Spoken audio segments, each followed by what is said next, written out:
ಓಂ ಆದ್ಯಂತವಂತಃ ಕವಯಃ ಪುರಾಣ ಸೂಕ್ಷ್ಮ ಬೃಹಂತೋಪ್ಯನುಶಾಸಿತಾರಃ ಸರ್ವಾನ್ ಜ್ವರಾನ್ ಘ್ನಂತು ಮಮಾನಿರುದ್ಧ ಪ್ರದ್ಯುಮ್ನ ಸಂಕರ್ಷಣ ವಾಸುದೇವಾಃ ನಾರಾಯಣೇತ್ವೇಕಮನಾವಸಾಮಿ ಸರ್ವೇಣ ಭಾವೇನ ಶರೀರಭೂತ ತಸ್ಮಿನ್ ಹಿ ಧರ್ಮಸ್ಸು ಮಹಾನ್ವಿಷ್ಟೋ ಬ್ರಹ್ಮಣ್ಯತಾ ಚಾತ್ರ ತಥಾ ಪ್ರಿಯತ್ವಂ ವಾಯುರ್ಭೀಮೋ ಭೀಮನಾದೋ ಮಹೌಜಾಃ ಸರ್ವೇಷಾಂ ಚ ಪ್ರಾಣಿನಾಂ ಪ್ರಾಣಭೂತಃ ಅನಾವೃತ್ತಿರ್ದೇಹಿನಾಂ ದೇಹಪಾತೆ ತಸ್ಮಾದ್ ವಾಯುರ್ದೇವದೇವೋ ವಿಶಿಷ್ಟಃ ನರೇವಾಯಷ್ಟಿಮಾದಾಯ ರಕ್ಷಂತಿ ಪಶುಪಾಲವತ್ ಯಂ ತು ರಕ್ಷಿತುಮಿಚ್ಛಂತಿ ಬುದ್ಧ್ಯಾ ಸಂಯೋಜಯಂತಿ ತುಂ. ಶ್ರೀ ಗುರುಭ್ಯೋ ನಮಃ. ಮಹಾಭಾರತದ ಆಶ್ವಮೇಧಿಕ ಪರ್ವದಲ್ಲಿ ಏನು ಕಥಾ ಇದೆ ಅದನ್ನ ತಾತ್ಪರ್ಯ ನಿರ್ಣಯ ತನ್ನ 30ನೇ ಅಧ್ಯಾಯದಲ್ಲಿ ಆರಂಭದ ಶ್ಲೋಕಗಳಲ್ಲಿ ಏನು ಸಂಗ್ರಹಿಸಿಕೊಟ್ಟಿದೆ ಅದನ್ನು ನೋಡ್ತಾ ಇದ್ದೀವಿ. ಅದರಲ್ಲಿ 43 ಶ್ಲೋಕಗಳು ಈ ಹಿಂದೆ ಸಮಾಪ್ತ ಆಗಿದ್ದವು. ತಾತ್ಪರ್ಯ ನಿರ್ಣಯದ ಈ ಭಾಗವನ್ನು ನೋಡಿದ ಬಳಿಕ ಮುಂದೆ ಪಾಂಡವರು ಅಶ್ವಮೇಧ ಯಾಗದ ಸಿದ್ಧತೆಗಾಗಿ ಅದರ ಸಂಪತ್ತಿಗಾಗಿ ಆಲೋಚನೆ ಮಾಡಿದ್ದು, ಮರುತ್ತ ರಾಜನ ಕಥೆಯನ್ನ, ಸಂವರ್ತ ಅನ್ನುವ ಪುರೋಹಿತನ ಕಥೆಯನ್ನ ವ್ಯಾಸರು ಹೇಳಿದ್ದು, ಇದನ್ನೆಲ್ಲ ನೋಡೋರಿದ್ದೇವೆ.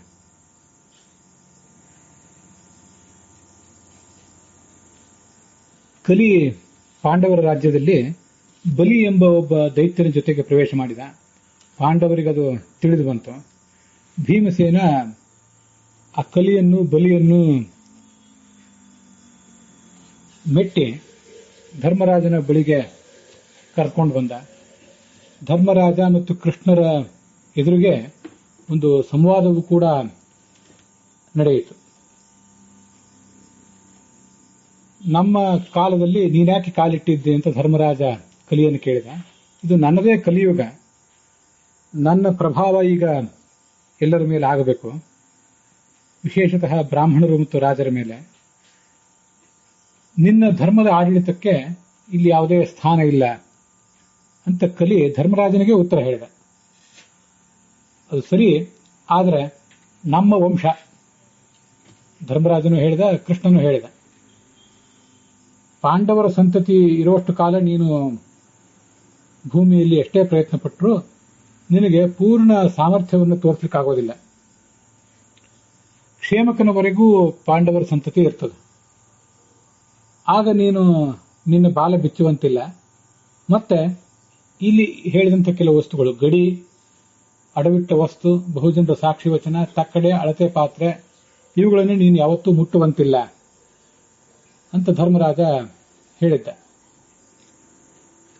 ಕ್ಷೇಮಕರಾಜನ ಬಳಿಕ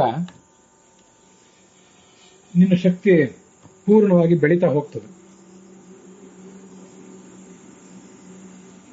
ಪಾಂಡವರು ಮತ್ತು ನಾನು, ಕೃಷ್ಣ ಹೇಳಿದ, ಇಲ್ಲಿ ಇರುವಷ್ಟು ಕಾಲ ನೀನು ಭೂತಲವನ್ನು ನೋಡ್ಲಿಕ್ಕೂ ಆಗೋದಿಲ್ಲ. ಇಲ್ಲಿ ಕಾಲಿಡುವುದು ಹೇಗೆ?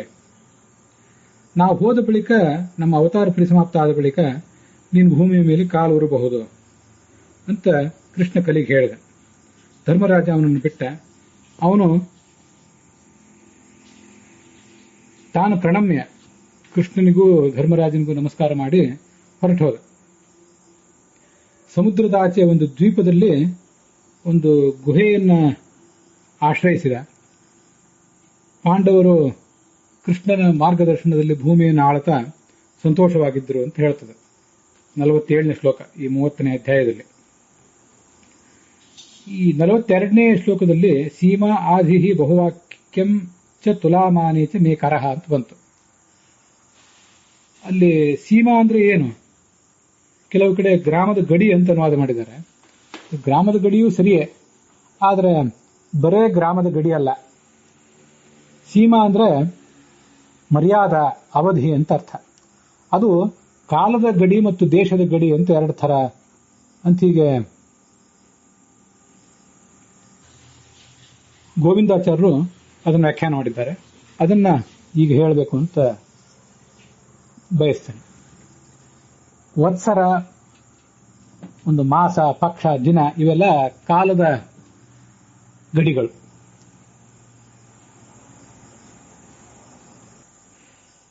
ಒಂದು ಯಾವುದಾದ್ರೂ ಬಡ್ಡಿ, ಒಂದು ಧನಕ್ಕೆ ಬಡ್ಡಿಯನ್ನು ತಗೊಳ್ಳುವಾಗ ಎಷ್ಟು ಬಡ್ಡಿ ತಗೊಳ್ಬೇಕು? ಏತಃ ಋಣಸ್ಯ ಏತಿ ಕಾಲೇ ನಿವರ್ತನಂ. ಇಷ್ಟು ಸಾಲವನ್ನು ಇಷ್ಟು ಕಾಲದಲ್ಲಿ ಮರಳಿ ಕೊಡಬೇಕು. ಏತೀಚ ವೃದ್ಧಿ, ಅದಕ್ಕೆ ಬಡ್ಡಿಯೂ ಇಷ್ಟು ಅಂತ ಒಂದು ದಿನಕ್ಕೆ, ಒಂದು ತಿಂಗಳಿಗೆ, ಒಂದು ವರ್ಷಕ್ಕೆ ಆ ಬಡ್ಡಿಯನ್ನ ಏನು ಮಾತಾಡಿರ್ತಾರೆ ಜನ, ಅದರಂತೆ ನಡ್ಕೊಳ್ಬೇಕಾದ್ದು ಇಬ್ಬರದು ಕರ್ತವ್ಯ. ತದರ್ಥಂ 3 ಶತಾನಿ 6 ದಿನಾನಿ ವತ್ಸರಃ ಇತಿ ವ್ಯಾವಹಾರಿಕ ವತ್ಸರ ಕಲ್ಪನಾ. ಒಂದು ವರ್ಷ ಕಾಲ, ಒಂದು ತಿಂಗಳ ಕಾಲ ಅಂತ ಹೀಗೆಲ್ಲ ಅದಕ್ಕೆ ಗುರ್ತು ಮಾಡಿಕೊಳ್ಬೇಕು.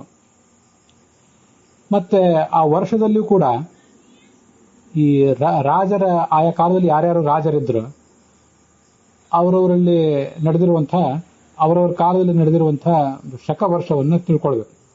ಯುಧಿಷ್ಠಿರ ಶಕ, ಶಾಲಿವಾಹನ ಶಕ ಇತ್ಯಾದಿ.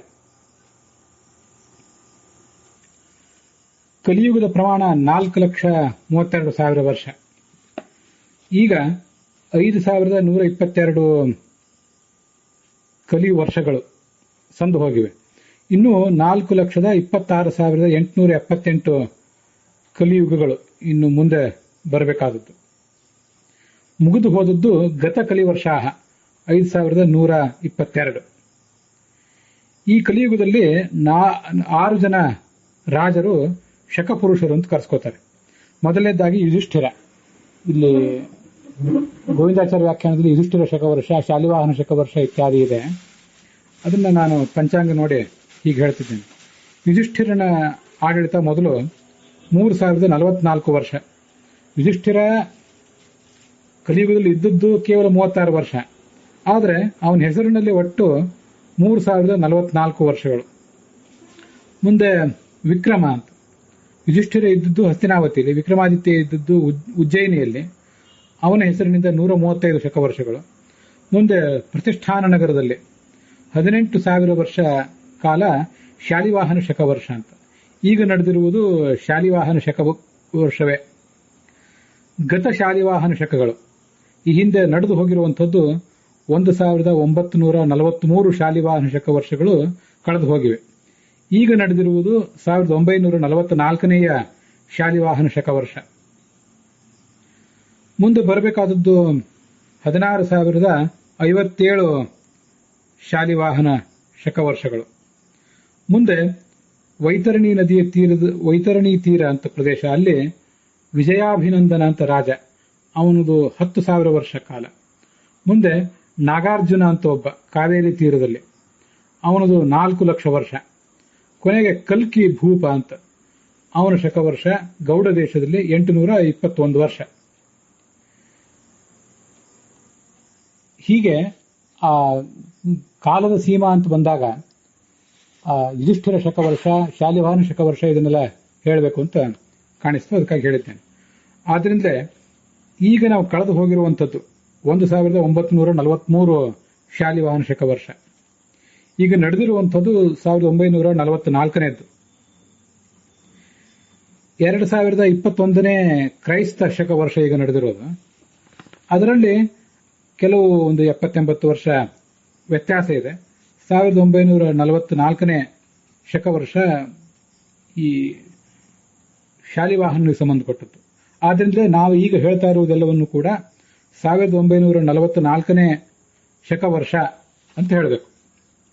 ಪ್ರತಿನಿತ್ಯ ನಾವು ಆನ್ನಿಕ ಮಾಡುವಾಗಲೂ ಕೂಡ 1944ನೇ ಶಾಲಿವಾಹನ ಶಕವರ್ಷ ಅಂತ ಹೇಳಬೇಕು, 43 ಅಲ್ಲ, ಇದನ್ನು ಗಮನಿಸಬೇಕು. ಮತ್ತೆ ಉಪನಯನ, ವಿವಾಹ ಇತ್ಯಾದಿಗಳಿಗೆ ನಾವು ಆಮಂತ್ರಣ ಪತ್ರಿಕೆಗಳನ್ನು ಮುದ್ರಿಸುವಾಗ, ಲಗ್ನ ಪತ್ರಗಳನ್ನು ತಯಾರು ಮಾಡುವಾಗ ಎಲ್ಲ ಕಡೆನೂ ಕೂಡ 1944 ಅಂತ ಹಾಕೊಳ್ಬೇಕು ಈಗ ಈ ಪ್ಲವನಾಮ ಸಂವತ್ಸರಕ್ಕೆ. ಮುಂದೆ ಇದರ ಮುಂದಿನ ಸಂವತ್ಸರಕ್ಕೆ 1945 ಆಗ್ತದೆ. ಇದನ್ನು ಹಿಂದೆ ಕೂಡ ಹೇಳಿದ್ದೆ, ಈಗ ಒಂದು ಬಾರಿ ಸ್ಪಷ್ಟಪಡಿಸ್ತಿದೆ.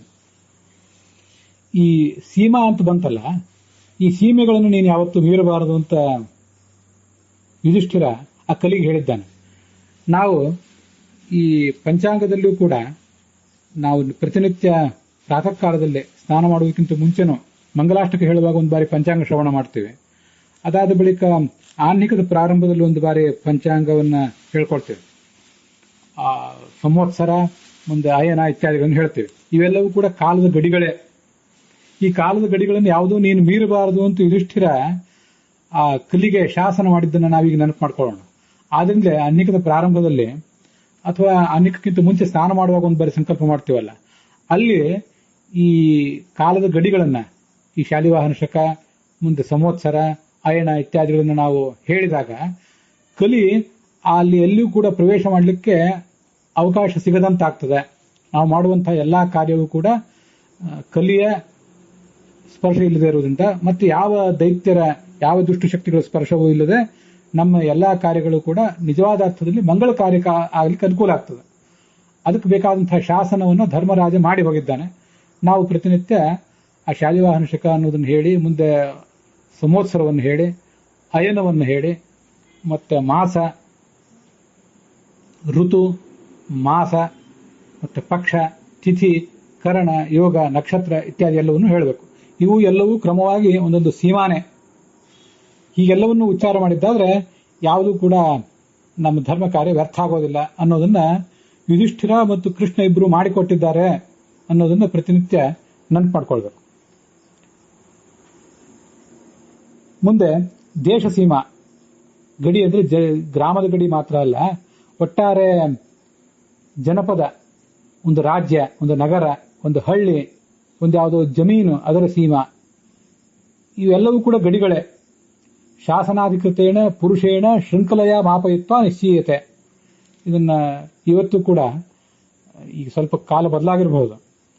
ಈ ಸರ್ವೆ ಮಾಡುವಾಗ ಈಗಲೂ ಅದಿದೆ, ಹಿಂದೆ ಅಂತೂ ಹೆಚ್ಚು ವ್ಯಾಪಕವಾಗಿತ್ತು. ಒಂದು ಸರಪಳಿಯಂಥ ಒಂದು ಉಪಕರಣವನ್ನ ಆ ಸರ್ವೆ ಮಾಡುವವರು ತಂದುಕೊಂಡಿರ್ತಿದ್ರು, ಮೋಜಣಿ ಮಾಡುವವರು. ಹೀಗೆ ಅದನ್ನೆಲ್ಲ ಆ ನೆಲವನ್ನು ಅಳತೆ ಮಾಡಿ ಅವರವರಿಗೆ ನಿಶ್ಚಿತ ಮಾಡಿರ್ತಿದ್ರು. ಈಗ ಅದರ ಬದಲಾಗಿ ವಿದ್ಯುನ್ಮಾನ ಉಪಕರಣಗಳು ಬಂದಿವೆ. ಸ್ವಲ್ಪ ಕಾಲ ವ್ಯತ್ಯಾಸ ಆಗಿದೆ, ನಮಗದು ಗೊತ್ತಿದೆ. ಏನಿದ್ರೂ ಇಂಥ ಈ ಸೀಮೆಗಳ ಮೇಲೆ ಕೂಡ ನಿನ್ನ ಆಕ್ರಮಣ ಆಗಬಾರದು ಅಂತ ಯುಧಿಷ್ಠಿರ ಅವನಿಗೆ ಶಾಸನ ಮಾಡಿದ್ದಾನೆ. ಆದರೂ ಜನರ ದುರ್ಬುದ್ಧಿ ಮತ್ತೆ ಆಡಳಿತಗಾರರ ದುರ್ಬುದ್ಧಿ ಇವೆಲ್ಲ ಕಾರಣದಿಂದಾಗಿ ಗಡಿಯ ವಿಷಯದಲ್ಲಿಯೂ ಅನೇಕ ಕೋಲಾಹಲಗಳು ಎಲ್ಲ ಕಡೆ ಆಗ್ತಾ ಇರ್ತವೆ. ರಾಷ್ಟ್ರ ಮಟ್ಟದಲ್ಲಿ, ರಾಜ್ಯ ಮಟ್ಟದಲ್ಲಿ, ಅವರವರ ಜಮೀನಿನ ಮಟ್ಟಗಳಲ್ಲಿ, ಇವರ ಮನೆ, ಅವರ ಕಾಂಪೌಂಡ್ ಇತ್ಯಾದಿಗಳ ಮಟ್ಟದಲ್ಲಿ ಇವೆಲ್ಲವೂ ನಡೀತಾನೆ ಇರ್ತವೆ. ತತಃ ಸರ್ವೈರಪಿ ಸಾ ಮಾನನೀಯ ಭವತಿ ಇತ್ಯೇವಂ ವ್ಯವಸ್ಥಾ ಕಲಿರಾಜ್ಯೇಪಿ ಅನುವರ್ತನೀಯ ಇತಿ ಸೀಮಾ ನಾಮ ಕರಹ. ಕಲಿಯೇ ನಿನ್ನ ಕಲಿಯುಗ ಇದು. ಆದರೂ ಕೂಡ ಇಲ್ಲಿರುವಂತಹ ಎಲ್ಲಾ ಜನರು ಈ ಕಾಲದ ಸೀಮೆಯನ್ನು ಮತ್ತೆ ದೇಶದ ಸೀಮೆಯನ್ನು, ಕಾಲದ ಗಡಿಯನ್ನು, ದೇಶದ ಗಡಿಯನ್ನು ಯಾವತ್ತೂ ಮೀರಬಾರದು ಅಂತನ್ನುವುದು ಯುಧಿಷ್ಠಿರ ಮತ್ತು ಕೃಷ್ಣ ಆ ಕಲಿಯಿಂದ ಬೇಡಿದಂತಹ ಒಂದು ಕರ ಅನ್ನೋದನ್ನು ತಿಳ್ಕೊಳ್ಬೇಕು.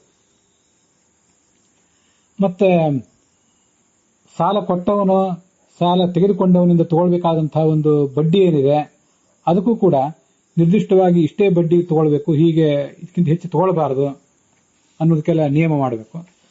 ಮತ್ತೆ ಸಾಲ ಕೊಡುವಾಗ ಕೆಲವು ಬಾರಿ ಒತ್ತೆ ವಸ್ತುವಾಗಿ ಅಥವಾ ಗಿರಿವಿ ವಸ್ತುವಾಗಿ ಏನೋ ಆಕಳು ಅಥವಾ ಸುವರ್ಣ ಇತ್ಯಾದಿಗಳನ್ನು ತನ್ನ ಕೈಯಲ್ಲಿಟ್ಕೊಳ್ತಾನೆ. ಇದಕ್ಕೆ ಗಿರಿವಿ ಅಂತ ಕರೀತಾರೆ. ಮತ್ತೆ ಇದನ್ನೇ ಬಂಧಕ ಅನ್ನೋ ಶಬ್ದದಿಂದಲೂ ಸಂಸ್ಕೃತದಲ್ಲಿ ಹೇಳ್ತಾರೆ. ಆದಿ ಪುಮಾನ್ ಚಿತ್ತಪೀಡ ಪ್ರತ್ಯಾಶ ಬಂಧಕೇಶು ಅಂತ ಕೋಶನೆ ಗೋವಿಂದಾಚಾರ್ಯ ಉದ್ಧಾರ ಮಾಡ್ತಾರೆ. ಆದ್ರಿಂದ ಬಂಧಕ ಅಂದ್ರೆ ಇಬ್ಬರಿಗೂ, ಸಾಲ ಕೊಟ್ಟವನಿಗೂ ಸಾಲ ತಗೊಂಡವನಿಗೂ ಇದೊಂದು ಬಂಧನ ಇದೆ. ಅದನ್ನೇ ಆದಿ ಅಂತ ಶಬ್ದದಿಂದಲೂ ಹೇಳ್ತಾರೆ. ಆದಿ ಅಂದ್ರೂ ಬಂಧಕ ಅಂದ್ರೂ ಒಂದೇ. ಒತ್ತೆ ಗಿರಿವಿ ಅಂತ ಅದನ್ನ ಕನ್ನಡ ಭಾಷೆಯಲ್ಲಿ ಹೇಳ್ತಾರೆ. ಅದಕ್ಕೆ ಆದಿ ಅಂತ ಯಾಕೆ ಕರೀತಾರೆ ಅಂದ್ರೆ, ಬಂಧಕಂ ವಿಶ್ವಾಸಾರ್ಥಂ ಯದಾಧೀಯತೆ ತದಾಧಿ ಅಂತ ಇದು ಕಂಡು ಬರ್ತದೆ. ಮಿತಾಕ್ಷರ ಸಂಹಿತ ಪ್ರಾಯ ಅಲ್ಲಿರುವ ಮಾತನ್ನು ಗೋವಿಂದಾಚಾರ್ಯ ಉದ್ಧಾರ ಮಾಡಿದ್ದಾರೆ. ಆಧೀಯತೆ ಇಟ್ಟುಕೊಳ್ಳಲ್ಪಡುತ್ತದೆ, ಅದಕ್ಕಾಗಿ ಅದನ್ನು ಆಧಿ ಅಂತ ಹೀಗೆ ವ್ಯವಹಾರ ಮಾಡ್ತಾರೆ. ಇದನ್ನು ಕೂಡ ಈ ಒತ್ತೆ ಇಡುವಂತ ವಸ್ತು ಬಗ್ಗೆಯೂ ಕೂಡ ಆ ಸಾಲ ಕೊಟ್ಟವನಲ್ಲಿ, ಸಾಲ ತೆಗೆದುಕೊಂಡವನಲ್ಲಿ ಯಾವತ್ತೂ ದುರ್ಬುದ್ಧಿ ಬರದೇ ಇರಲಿ ನೀನು ಅವರ ಬುದ್ಧಿಯನ್ನು ಹಾಳು ಮಾಡಬಾರದು ಕಲಿಯೇ ಅಂತ ಅವರಿಗೆ ಕೃಷ್ಣ ಮತ್ತು ಯುಧಿಷ್ಠಿರರು ಎಚ್ಚರಿಕೆ ಕೊಟ್ಟಿದ್ದಾರೆ. ಇಲ್ಲೊಂದು ಸಂಗತಿ ಸುಮ್ಮನೆ ಹೇಳಬೇಕು ಅಂತ ಅನಿಸ್ತು ನನಗೆ. ಈ ದೇಶದ ಮತ್ತು ಕಾಲದ ಗಡಿಗಳಿಗೆ ಸಂಬಂಧಪಟ್ಟಂತೆ ಮತ್ತೆ ಈ ಗಿರಿವಿ ವಸ್ತುಗಳಿಗೆ ಸಂಬಂಧಪಟ್ಟಂತೆ ಇಲ್ಲಿ ಎಲ್ಲಾ ಕಡೆನೂ ಕೂಡ ಸಾಕ್ಷಿ ವಚನ, ಮುಂದೆ ಇಲ್ಲಿ ಏನೇನಿದೆ ಅಳತೆ, ಈ ಎಲ್ಲಾ ಕಡೆನೂ ಕೂಡ ಏನೇ ಯಾವತ್ತೇ ವಿವಾದ ಬಂದ್ರೂ ನಾವೊಂದು ಬಾರಿ ಆ ಸಂದರ್ಭದಲ್ಲಿ ಕೃಷ್ಣ ಮತ್ತು ಯುಧಿಷ್ಠಿರರನ್ನ ನೆನಪು ಮಾಡ್ಕೊಳ್ಬೇಕು. ಈ ವಿವಾದಗಳು ಬರುವುದು, ಕಲಹಗಳು ಬರುವುದಿಲ್ಲ ಯಾವ ಕಾರಣದಿಂದಾಗಿ? ಕಲಿ ಅಂದ್ರೆ ಇಲ್ಲಿ ಶಾಸ್ತ್ರದಲ್ಲಿ ಒಂದ್ ಕಡೆ ಹೇಳ್ತಾರೆ, ಮತ್ತೆ ಸಾಹಿತ್ಯದಲ್ಲೂ ಅದಿದೆ, ಕಲಿ ಅಂದ್ರೇನೆ ಜಗಳ ಅಂತ ಅರ್ಥ. ಮಹಾನ್ ಕಲಿಹಿಯ ಭೂತದ್ರು ದೊಡ್ಡ ಜಗಳ ನಡೆದೋಯ್ತು ಅಂತ ಅರ್ಥ. ಅದರಿಂದ ಕಲಿ ಎಂಬ ದೈತ್ಯನೇ ಜಗಳವನ್ನ ಹುಟ್ಟಾಕ್ಲಿಕ್ಕಾಗಿ ಇರುವವನು. ಅದಕ್ಕಾಗಿ ಈ ಕಲಿಯುಗದಲ್ಲಿ ಇಷ್ಟೆಲ್ಲ ಜಗಳಗಳು ಯಾವತ್ತೂ ನಡೆದಿವೆ, ನಮಗಿದು ಗೊತ್ತಿರಲಿ.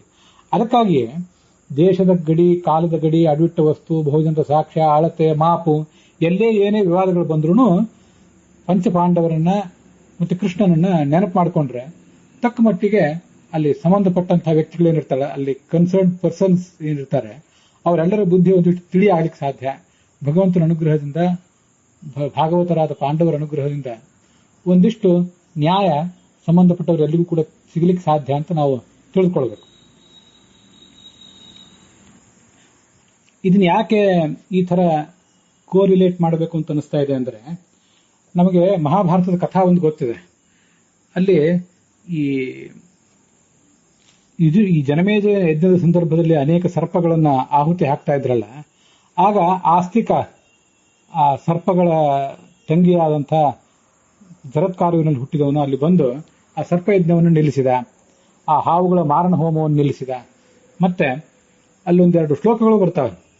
ಜನಮೇಜಯಸ್ಯ ಯಜ್ಞಾಂತೆ ಆಸ್ತಿಕ ವಚನಂ ಶೃಣು ಸರ್ಪಾಪಸರ್ಪ ಭದ್ರಂತೆ. ನಾವು ಮುಂದೆ ಎಲ್ಲೇ ಈ ಶ್ಲೋಕವನ್ನು ಹೇಳಬಹುದು ಅಂತ ಮಹಾಭಾರತ ಹೇಳಿದೆ. ಸರ್ಪ ಅಪಸರ್ಪ ಭದ್ರಂತೆ, ಸರ್ಪವೇ ಅಪಸರ್ಪ ತೊಲಗು, ನಮ್ಗೆ ತೊಂದರೆ ಕೊಡ್ಲಿಕ್ಕೆ ಬಂದಿದ್ದು ದೂರ ಹೋಗು, ಭದ್ರಂತೆ ನಿನ್ಗೆ ಒಳ್ಳೇದಾಗಲಿ. ಜನಮೇಜಯನ ಯಜ್ಞದ ಸಂದರ್ಭದಲ್ಲಿ ನಿಮ್ಮ ವಂಶದ ಆಸ್ತಿಕ ನಿಮಗೆ ಕೊಟ್ಟಂತಹ ಮಾತನ್ನು ನೆನಪು ಮಾಡಿಕೋ. ಈ ಆಸ್ತಿಕನ ಆ ಸ್ವರೂಪವನ್ನ, ಆಸ್ತಿಕ ಸರ್ಪಗಳಿಗೆ ಕೊಟ್ಟಂತ ಒಂದು ಅಭಯ ವಚನವನ್ನ ಯಾರು ಆ ಸರ್ಪವನ್ನು ನೋಡಿದಾಗ ಹೇಳ್ತಾರೆ, ಅಂಥವನಿಗೆ ಸರ್ಪ ಯಾವತ್ತೂ ಕೂಡ ಭಯ ಮಾಡೋದಿಲ್ಲ, ಸರ್ಪ ಅಂಥವ್ರಿಗೆ ಕಷ್ಟ ಕೊಡೋದಿಲ್ಲ ಅಂತ ಅಲ್ಲಿ ಬಂದಿದೆ. ಇದನ್ನು ಮೀರಿಯೂ ಸರ್ಪ ಯಾರಿಗಾದ್ರೂ ಕಷ್ಟ ಕೊಡ್ಲಿಕ್ಕೆ ಹೋದರೆ, ಆಸ್ತಿಕನ ಮಾತನ್ನು ಆ ಸಂದರ್ಭದಲ್ಲಿ ನೆನಪು ಮಾಡಿಕೊಂಡ್ರೂ ಕೂಡ ಯಾರಿಗಾದ್ರೂ ಆ ಸರ್ಪ ತೊಂದರೆ ಕೊಡ್ಲಿಕ್ಕೆ ಹೋದ್ರೆ ಆ ಸರ್ಪದ ತಲೆ ನುಚ್ಚು ನೂರಾಗ್ತದೆ ಅಂತ ಅಲ್ಲೇ ಒಂದ್ ಕಡೆ ಬಂದಿದೆ. ಇದು ಆಸ್ತಿಕ ಪರ್ವದಲ್ಲಿ, ಮಹಾಭಾರತದ ಆದಿ ಪರ್ವದಲ್ಲಿದೆ. ಹೀಗೆ ಆಸ್ತಿಕ ಕೊಟ್ಟಂತಹ ಒಂದು ಆ ಭರವಸೆ ಮಾತನ್ನ ಆ ಶ್ಲೋಕದ ರೂಪದಲ್ಲಿ ನಾವು ಹೇಳಬೇಕು. ಹೇಳಿದಾಗ ಆ ಸರ್ಪ ಓಡಿ ಹೋಗ್ತದೆ. ಕೊನೆಗೆ ಏನೂ ಆಗದೆ ಹೋದ್ರು ಆಸ್ತಿಕ ಅಂತ ಇಷ್ಟನ್ನಾದ್ರೂ ಹೇಳುವಂತ ರೂಢಿ ಈಗಲೂ ಎಲ್ಲರಲ್ಲೂ ಇದೆ, ನಮಗದೆಲ್ಲ ಗೊತ್ತಿದ್ದೇ ಇದೆ. ಅದರಂತೆ ಇದು ಕೂಡ ಒಂದು ಆ ಆದರ್ಶದಂತೆ, ಆ ಒಂದು ಮಂತ್ರದಂತೆ ಇದು ಕೂಡ ಕಲಿಯೇ ಇಷ್ಟು ಜಗಳವನ್ನ ಈ ಸಂಬಂಧಪಟ್ಟಂತ ಈ ಇಬ್ಬರು ಪಾರ್ಟಿಗಳಲ್ಲಿ ಹುಟ್ಟಾಕಿದ್ದಿ. ಆದ್ರೆ ಈ ದೇಶದ ಗಡಿ, ನಮಗೆಲ್ಲ ಜಗಳಗಳು, ಕೋರ್ಟು ಕಟ್ಟಲೆಗಳೆಲ್ಲ ಬರೋದು ಯಾವುದಕ್ಕಾಗಿ? ಗಡಿಗಳು, ವಸ್ತುಗಳು, ಸಂಪತ್ತು, ಸಾಕ್ಷಿ, ಇದಕ್ಕೆ ಅಲ್ಲ. ಈ ಎಲ್ಲ ಸಂದರ್ಭದಲ್ಲೂ ಪಾಂಡವರು ನಿನ್ನ ಮೂಲಕ ಈ ಎಲ್ಲ ವಸ್ತುಗಳಿಗೆ ಸಂಬಂಧಪಟ್ಟಂತೆ ಏನು ಕರ ತೆಗೆದುಕೊಂಡಿದ್ದಾರೆ, ಇಲ್ಲಿ ನಿನ್ನ ಪ್ರಭಾವ ನೀನು ಬೀರಬಾರದು. ಇದು ನಮ್ಮ ಸಂತತಿ ನಿಂತ ಬಳಿಕ ಕೂಡ ಬೇರೆ ಧರ್ಮಗಳನ್ನು ನೀವು ಹಾನಿ ಮಾಡಬಹುದು, ಆದರೆ ನನಗೆ ನೀವು ಈ ಕಪ್ಪಗಳನ್ನು ಮಾತ್ರ ಕೊಡಬೇಕು. ಯಥಾ ಅಸ್ಮತ್ ಸಂತತೆ ಪರಂ 41-42 ಶ್ಲೋಕ ಹಾಗೆ ಹೇಳಿದೆ. ವಿಲುಂಪಸಿ ಅಖಿಲಾನ್ ಧರ್ಮಾನ್, ಬೇರೆ ಧರ್ಮಗಳನ್ನು ಹಾಳು ಮಾಡು, ಆದರೆ ಕರಂ ತತ್ರಾಪಿ ನಹ ಅರ್ಪಯ, ಅಲ್ಲಿಯೂ ನಮಗೆ ನೀನು ಕೊಡಬೇಕಾದ ಕರಗಳು ಅಂದ್ರೆ ಗಡಿ, ಅಡವಿಟ್ಟ ವಸ್ತು, ಬಹುಜನರ ಸಾಕ್ಷಿ ವಚನ, ತಕ್ಕಡೆ, ಅಳತೆ, ಪಾತ್ರ, ಇವು ಇಷ್ಟು ಅಂತ ನೀನು ಪಾಂಡವರಿಗೆ ಆವಾಗ ಮಾತು ಕೊಟ್ಟಿದ್ದೆ. ಆದ್ರಿಂದ ಈ ಕಲಹವನ್ನು ಇಲ್ಲಿ ಮಾಡಬೇಡ, ನಮ್ಮಿಬ್ಬರಲ್ಲಿ ಸಂಬಂಧಪಟ್ಟಂತ ನಮ್ಮ ಎರಡೂ ಪಾರ್ಟಿಗಳಲ್ಲಿ ಏನು ಹೊಕ್ಕಿದ್ದೆ, ಏನು ಆವಿಷ್ಟನಾಗಿದ್ದೆ, ಇದು ನಿನಗೆ ಶೋಭೆ ತರುವಂಥದ್ದಲ್ಲ ಅಂತ ಒಂದು ಬಾರಿ ಅವಾಗ ಪ್ರಾರ್ಥನೆ ಮಾಡಬೇಕು. ಆವಾಗ ಪಾಂಡವರ ಕೃಷ್ಣನ ಆ ಒಂದು ನಾಮಸ್ಮರಣದಿಂದ ಕಲಿ ಹೊರಟು ಹೋಗ್ತಾನೆ ಅಂತ ಒಂದೊಂದು ಭರವಸೆ. ಅದಕ್ಕಾಗಿ ಇದನ್ನ ಆಲೋಚನೆ ಮಾಡಿದ್ದೆ, ಇಲ್ಲಿ ಹೇಳ್ತಾ ಇದ್ದೇನೆ. ಮತ್ತೆ ಪಂಚಪಾಂಡವರ ನಾಮಸ್ಮರಣೆಯಿಂದಲೇ ಅದು ಮಹಾಭಾರತದಲ್ಲಿ ಬೇರೆ ಬೇರೆ ಕಡೆ ಬಂದಿದೆ. ಧರ್ಮೋ ವಿವರ್ಧತಿ ಯುಧಿಷ್ಠಿರ ಕೀರ್ತನೆಯನ್ನ, ಯುಧಿಷ್ಠಿರನ ಕೀರ್ತನೆಯಿಂದ ಧರ್ಮ ಹೆಚ್ಚಾಗ್ತದೆ. ಶತ್ರು ವಿನಂಕ್ಷತಿ ವೃಕೋದರ ಕೀರ್ತನೆಯನ. ವೃಕೋದರನ ಭೀಮಸೇನನನ್ನು ನೆನಪು ಮಾಡಿಕೊಂಡವರಿಗೆ ಶತ್ರು ಪರಿಹಾರ ಆಗ್ತದೆ. ನಾನು ಹೇಳುವ ಸ್ವಲ್ಪ ವ್ಯತ್ಯಾಸ ಮಾಡಿದ್ದೇನು. ಪಾಪಂ ಪ್ರಣಶ್ಯತಿ ವೃಕೋದರ ಕೀರ್ತನೆಯನ. ವೃಕೋದರನ ಅಂದ್ರೆ ಭೀಮಸೇನನ ನೆನಪು ಮಾಡಿಕೊಂಡ್ರೆ ಪಾಪ ಹೊರಟೋಗ್ತದೆ. ಶತ್ರು ಪರಿಹಾರ ಆಗುವುದು ಧನಂಜಯ ಕೀರ್ತನೆಯನ. ಶತ್ರು ವಿನಶ್ಯತಿ ಧನಂಜಯ ಕೀರ್ತನೆಯನ.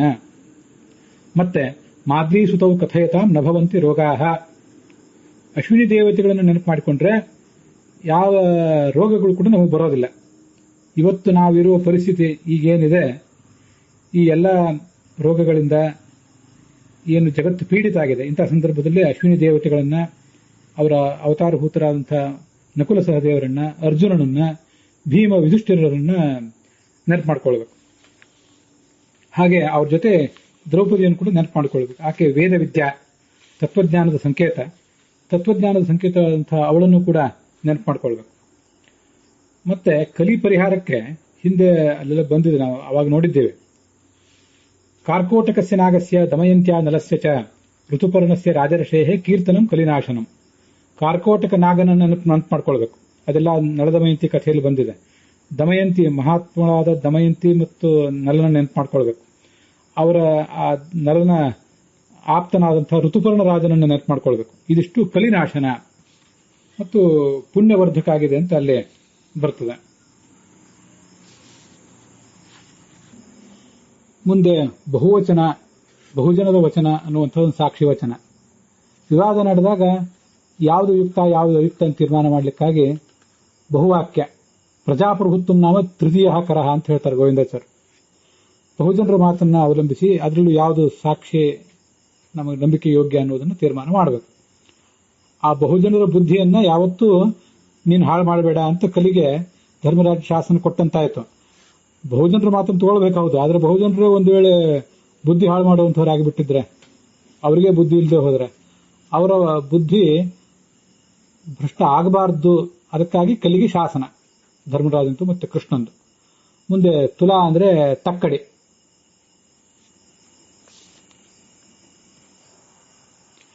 ಕೌಟಿಲ್ಯನ ಅರ್ಥಶಾಸ್ತ್ರದಲ್ಲಿ ಆ ತಕ್ಕಡಿಯನ್ನು ಹೇಗೆ ನಿರ್ಮಾಣ ಮಾಡಬೇಕು ಮತ್ತೆ ಅದಕ್ಕೆ ಉಪಯೋಗ ಮಾಡಬೇಕಾದಂಥ ಲೋಹಗಳೇನು, ಬಹಳ ಮೃದುವಾದಂತಹ ಲೋಹದಿಂದ ನಿರ್ಮಿತ ಆಗಿಬಿಟ್ಟಿದ್ರೆ ಅದರಲ್ಲಿ ವಸ್ತುಗಳನ್ನು ಹಾಕಿದ ಕೂಡಲೇ ಅದು ಬಗ್ಗಿ ಹೋಗ್ತದೆ. ಮತ್ತೆ ಭಿನ್ನ ಮಸ್ತಕ, ವಿದಾರಿತ ಅಗ್ರಭಾಗ, ಎಲ್ಲೋ ಒಂದು ಕಡೆ ತೂತಿದ್ರೆ ಆ ತಕ್ಕಡಿಯಲ್ಲಿ ಅದರಿಂದಲೂ ವಸ್ತುಗಳು ಸೋರಿ ಹೋಗುವಂತಹ ಸಾಧ್ಯತೆ ಇರ್ತದೆ. ವಾಯು ಪ್ರವೇಶ ಆಗಿ ವಾಯು ಅದರಲ್ಲಿ ಹೊಕ್ಕು, ವಾಯುವಿನ ಕಾರಣದಿಂದಾಗಿ ಆ ತುಲಾ ತಕ್ಕಡಿ ಅಂತ ಅನ್ನೋದು ಸರಿಯಾದ ಅಳತೆಯನ್ನು ತೋರಿಸದೇ ಇರಬಹುದು. ಹೀಗೆ ಸುಮಾರು 7-8 ರೀತಿಯ ತುಲಾ ದೋಷಗಳನ್ನ ಮತ್ತೆ ಅದನ್ನು ನಿರ್ಮಾಣ ಮಾಡಬೇಕಾದಂತಹ ರೀತಿಗಳನ್ನು ಕೂಡ ಕೌಟಿಲ್ಯ ಶಾಸ್ತ್ರದಲ್ಲಿ ವರ್ಣನೆ ಮಾಡ್ತಾರೆ. ಕಾಷ್ಠತುಲಾ ಅಷ್ಟಹಸ್ತ ಪದವತಿ ಪ್ರತಿಮಾನವತಿ ಮಯೂರ ಪದಾಧಿಷ್ಠಿತ. ಮಯೂರ ಪಾದಾಕಾರ ಪದವತಿ ಕಾಷ್ಠಸ್ತಂಭೆ ಸ್ಥಾಪಿತ.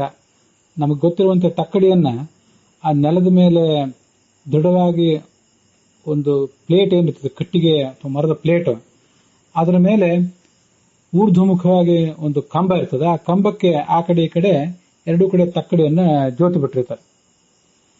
ಹೀಗೆ ತಕ್ಕಡಿಯನ್ನು ನಿರ್ಮಾಣ ಮಾಡಬೇಕು. ಈಗಿನ ಕಾಲದಲ್ಲಿ ಅಳತೆ ಪಾತ್ರೆಗಳು ಇಲ್ಲ, ಆದರೂ ಹಿಂದೆ ಇರ್ತಿದ್ದು ಸೇರು, ಒಂದು ಕುಡತೆ ಇತ್ಯಾದಿ ಇರ್ತಿದ್ವು. ಅದೆಲ್ಲ ಈಗ ವ್ಯವಹಾರದಲ್ಲಿ ಅಲ್ಲಲ್ಲಿ ಕೇಳಿ ಬರ್ತದಷ್ಟೇ. ಒಂದು ಸೇರು ಕೊಡಿ ಅಂತ, ಇಂಥ ಸಾಮಾನು ಕೊಡಿ ಅಂತ ನಾವು ಅಂಗಡಿಯಲ್ಲಿ ಕೇಳ್ತೇವೆ. ಅದಕ್ಕೆ ಅವ್ರ ಹತ್ರ ಇರುವಂತಹ ಒಂದು ಅಳತೆಯಿಂದ ಅವ್ರು ಕೊಡ್ತಾರೆ. ಆದರೂ ಪೂರ್ಣವಾಗಿ ಆ ಅಳತೆಗಳೆಲ್ಲನೂ ಕಣ್ಮರೇನೂ ಆಗಿಲ್ಲ. ಎಲ್ಲ ಹಿಂದೆ ಪ್ರಾಚೀನ ಕಾಲದಲ್ಲಿದ್ದದ್ದು ಎಲ್ಲವೂ ಕೂಡ ಬಳಕೆಯಲ್ಲೂ ಇಲ್ಲ. ತಕ್ಕಡಿ ಬಳಕೆಯಲ್ಲಿರಬಹುದು, ಆದರೆ ತಕ್ಕಡಿನೂ ಕೂಡ ಈ ವಿದ್ಯುನ್ಮಾನ ಯಂತ್ರದಿಂದ ನಿರ್ಮಿತವಾದ ತಕ್ಕಡಿ ಈಗ ಇರೋದು. ಆ ಸೇರು ಇತ್ಯಾದಿ ಅಳತೆಗಳಂತೂ ಎಷ್ಟೋ ಈಗ ಕಣ್ಮರೆಯಾಗಿವೆ. ಆದರೂ ಈ ಥರ ಯಾವುದಕ್ಕೂ ಕೂಡ ನೀನು ಧಕ್ಕೆ ತರಬಾರದು ಅಂತ ಯುಧಿಷ್ಠಿರ ಅವನಿಗೆ ಎಚ್ಚರಿಕೆ ಕೊಟ್ಟದ್ದು ಕೇಳಿ ಬರ್ತದೆ. ಅಳತೆಗಾಗಿ ಉಪಯೋಗ ಮಾಡುವಂತಹ ಪಾತ್ರಗಳೇನಿವೆ, ಸೇರು ಮೊದಲಾದವುಗಳು, ಅದಿಲ್ಲದೆ ಹೋದ್ರೂ ಕೂಡ ಒಂದು ಅರ್ಧ ಕಿಲೋ, 1 ಕಿಲೋ, 5 ಕಿಲೋ ಇತ್ಯಾದಿಗಳಿಗೆ ಬೇಕಾದಂತಹ ಅಳತೆ ವಸ್ತುಗಳು ಆ ಕಲ್ಲುಗಳು ಈಗಲೂ ಇವೆ. ವಿದ್ಯುನ್ಮಾನ ಯಂತ್ರಗಳಲ್ಲಿ ಇಂಥ ಕಲ್ಲೇನೂ ಅಗತ್ಯ ಇರೋದಿಲ್ಲ. ವಸ್ತುಗಳನ್ನ ತಕ್ಕಡಿ ಮೇಲೆ ಇಟ್ಬಿಟ್ರೆ ಎಷ್ಟು ತೂಕ ಅಂತ ತಾನಾಗೆ ತೋರಿಸ್ತದೆ. ಆದರೆ ತಕ್ಕಡಿ ಇನ್ನೂ ಅಲ್ಲಲ್ಲಿ ಏನು ಬಳಕೆಯಲ್ಲಿದೆ ಅಂತ ಕಡೆ ಆ ಕಲ್ಲುಗಳಿವೆ. ಆ ಕಲ್ಲುಗಳನ್ನು ಮಾನ ಅಂತ ನಾವು ಪರಿಗಣನೆ ಮಾಡಬಹುದು. ಈ ಅಳತೆ ಮಾನ ಇತ್ಯಾದಿಗಳಲ್ಲಿ ಹೆಚ್ಚು ಕಡಿಮೆ ಆಗಬಾರದು ಅಂತ ಹೇಳಿ ತಮಗೆಲ್ಲರಿಗೂ ಇದು ಗೊತ್ತಿದೆ. ಸರ್ಕಾರದಲ್ಲಿ ಕೂಡ ಅದಕ್ಕೆ ಬೇಕಾದಂತಹ ಒಂದು ಇಲಾಖೆ ಇದೆ. ಅದಕ್ಕೆ ಬೇಕಾದಂತಹ ಪ್ರತ್ಯೇಕ ಮಂತ್ರಿ ಏನಿರೋದಿಲ್ಲ, ಅಂತೂ ಒಂದು ಡಿಪಾರ್ಟ್ಮೆಂಟ್ ಒಂದಿದೆ. ಅವರು ಅಂಗಡಿಗಳ ಮೇಲೆ ಅವಾಗವಾಗ ದಾಳಿ ನಡೆಸಿ ಅಲ್ಲಿರುವಂತಹ ಅಳತೆ ಇವೆಲ್ಲವೂ ಕೂಡ ಯುಕ್ತ ಪ್ರಮಾಣದಲ್ಲಿ ಇದೆಯೋ ಇಲ್ವೋ ಅಂತ ನೋಡಬೇಕಾದ್ದು ಅವರ ಜವಾಬ್ದಾರಿ.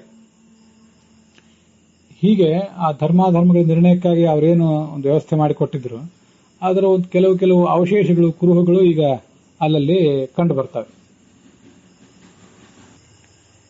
ಕ್ಷೇಮಕ ರಾಜ ಅಂತೇನು ಕೇಳಿ ಬರ್ತದೆ, ಇವನೇ ಈಗ ಇತಿಹಾಸದಲ್ಲಿ ಪ್ರಸಿದ್ಧನಾದಂತಹ ಖೇಮ್ ರಾಜ್ ಅಂತ.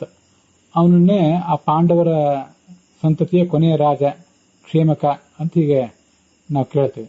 ಕ್ಷೇಮಕಂ ಪ್ರಾಪ್ಯ ರಾಜಾನಂ ಸಂಸ್ಥಾಂ ಪ್ರಾಪ್ಸ್ಯತಿ ವೈಕಲವು ಅಂತ ಭಾಗವತದಲ್ಲೂ ಕೂಡ 9ನೇ ಸ್ಕಂದದಲ್ಲಿ ಅದನ್ನು ವರ್ಣನೆ ಮಾಡ್ತಾರೆ. ಹೀಗೆ ಪಾಂಡವರು ಆ ಭೂಮಿಯನ್ನು ಆಳ್ತಾ ಆನಂದಪಟ್ಟರು. ಕೃಷ್ಣ ಪಾಂಡವರನ್ನ ಸ್ಥಾಪನೆ ಮಾಡಿ ಅರ್ಜುನನ ಜೊತೆಗೂಡಿ ಇಂದ್ರಪ್ರಸ್ಥದಲ್ಲಿದ್ದ. ಅವನ ಪುತ್ರ ಶೋಕ ಪರಿಹಾರಕ್ಕಾಗಿ ಅನೇಕ ಥರದ ದಿವ್ಯವಾದ ಕಥೆಗಳನ್ನು ಮತ್ತೆ ತತ್ವಜ್ಞಾನವನ್ನು ಕೂಡ ಅವನಿಗೆ ಉಪದೇಶ ಮಾಡ್ತಾ ಇದ್ದ. ಎಲ್ಲಾ 5 ಜನ ಪಾಂಡವರು ಕೂಡ ತಮ್ಮ ಮಕ್ಕಳನ್ನು ಕಳ್ಕೊಂಡಿದ್ರು. ಆದರೆ ಅರ್ಜುನ ನರಾವತಾರ, ಮತ್ತೆ ಭಗವದ್ಗೀತೆ ಉಪದೇಶ ಆಗಿದ್ದು ಅವನಿಗೆ, ಮುಂದೆ ಅನುಗೀತಾದ ಉಪದೇಶ ಆಗುವುದು ಕೂಡ ಅವನಿಗೆ. ನಾವೆಲ್ಲರೂ ಕೂಡ ನರರೇನಿದ್ದೇವೆ, ಆ ನರರ ಪ್ರತಿನಿಧಿಯಾಗಿ ಈ ನರ ಅರ್ಜುನ ಅನುಗೀತೆಯನ್ನ ಮತ್ತು ಭಗವದ್ಗೀತೆಯನ್ನ ಕೃಷ್ಣನ ಮೂಲಕ ತಿಳಿದವನು. ಅದಕ್ಕಾಗಿ ಈ ಸಂದರ್ಭದಲ್ಲೂ ಕೂಡ ಉಳಿದ ಪಾಂಡವರಿಗೂ ದುಃಖ ಪುತ್ರ ಶೋಕ ಅನ್ನುವುದು ಇತ್ತು. ಆದರೆ ಅವನಿಗೆ ವಿಶೇಷವಾಗಿ ಈ ಪುತ್ರ ಶೋಕವನ್ನೆಲ್ಲ ಪರಿಹಾರ ಮಾಡಲಿಕ್ಕಾಗಿ ಕಥೆಗಳನ್ನು ಹೇಳಿದ ಅಂತ ಕೇಳಿ ಬರ್ತದೆ. ಆದ್ರಿಂದಲೇ ಯಾವತ್ತೂ ಕೂಡ ಎಲ್ಲ ಸಂಕಷ್ಟಗಳ ಕಾಲ, ನಮ್ಮವರನ್ನು ನಾವು ಕಳ್ಕೊಂಡ ಕಾಲಗಳು, ಈ ಎಲ್ಲ ಕಾಲಗಳಲ್ಲೂ ಕೂಡ ಪಂಚಪಾಂಡವರ ಸ್ಮರಣೆ, ಕೃಷ್ಣನ ಸ್ಮರಣೆ, ದ್ರೌಪದಿಯ ಸ್ಮರಣೆ, ವಿಶೇಷತಃ ತತ್ವಜ್ಞಾನದ ಶ್ರವಣ, ದಿವ್ಯವಾದ ಕಥೆಗಳ ಶ್ರವಣ ಅದೇ ಮುಖ್ಯ. ನಾವು ಈ ಪ್ರಕೃತ ಸಂದರ್ಭದಲ್ಲಿ ಎಷ್ಟೇ ನಮ್ಮವರಾದವ್ರನ್ನ ಕಳ್ಕೊಂಡಿರಬಹುದು, ನಮ್ಗೆ ಸಂಕಟ ಆಗಿರಬಹುದು. ಆದರೆ ಪಾಂಡವರು ಎಷ್ಟು ಪ್ರಮಾಣದಲ್ಲಿ ತಮ್ಮ ಆಪ್ತರನ್ನ, ಬಂಧುಗಳನ್ನ, ಮಿತ್ರರನ್ನ, ಸ್ವಯಂ ತಮ್ಮ ಮಕ್ಕಳನ್ನ ಎಲ್ಲರನ್ನೂ ಕಳ್ಕೊಂಡಿದ್ರು. ಅಂಥ ಮಹಾ ಆಪತ್ತೇನು ನಮಗೆ ಬಂದಿಲ್ಲ ಪಾಂಡವರ ಆಪತ್ತಿಗೆ ಹೋಲಿಸಿದ್ರೆ. ಅಲ್ಲಿ ಕೃಷ್ಣ ಇದ್ದ ಅವರ ಆಪತ್ತನ್ನು ಕಳೀಲಿಕ್ಕೆ. ಇಲ್ಲಿ ಕೃಷ್ಣ ನಮ್ಮ ಎದುರಿಗೆ ಸಾಕ್ಷಾತ್ ಆಗಿಲ್ಲ.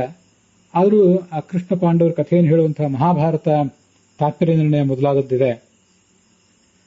ಅದರ ಶ್ರವಣವನ್ನು ಮಾಡ್ತಾ ನಾವು ಕೂಡ ಇಂಥ ಎಲ್ಲ ಆಪತ್ತುಗಳನ್ನು ಕೂಡ ನೀಗಿಕೊಳ್ಳಬೇಕು ಅಂತ ಅದರ ತಾತ್ಪರ್ಯ.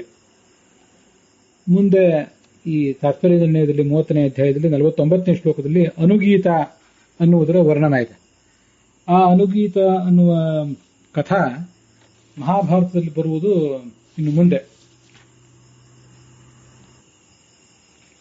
ಆಶ್ವಮೇಧಿಕ ಪರ್ವದಲ್ಲಿ ಸುಮಾರು 15 ಅಧ್ಯಾಯಗಳಾದ ಬಳಿಕ ಅನುಗೀತಾ ಪರ್ವದ ಕಥಾ ಇದೆ.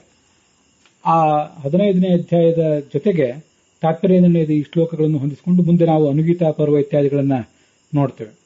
ಅದಕ್ಕಿಂತ ಮೊದಲು ಸುಮಾರು 15 ಅಧ್ಯಾಯಗಳಲ್ಲಿ ಮರುತ್ತ ರಾಜನ ಕಥೆ, ಪಾಂಡವರು ಸಂಪತ್ತಿಗಾಗಿ ಮಾಡಬೇಕಾದಂತಹ ಪ್ರಯತ್ನ, ಮತ್ತೆ ವೃತ್ರಾಸುರನ ಕಥೆ, ಕೃಷ್ಣ ಮತ್ತು ವ್ಯಾಸರು ಈ ಪಾಂಡವರಿಗೆ, ವಿಶೇಷತಃ ಧರ್ಮರಾಜನಿಗೆ ಕೊಟ್ಟಂತಹ ತತ್ವಬೋಧ ಇತ್ಯಾದಿಗಳ ವರ್ಣನೆ ಇದೆ. ಅದನ್ನ ಈ ಮುಂದಿನ ಭಾಗಗಳಲ್ಲಿ ನಾವು ನೋಡೋಣ. ಇಲ್ಲಿಗೆ ಇವತ್ತಿನ ಭಾಗ ಸಮಾಪ್ತ ಆಗಿದೆ.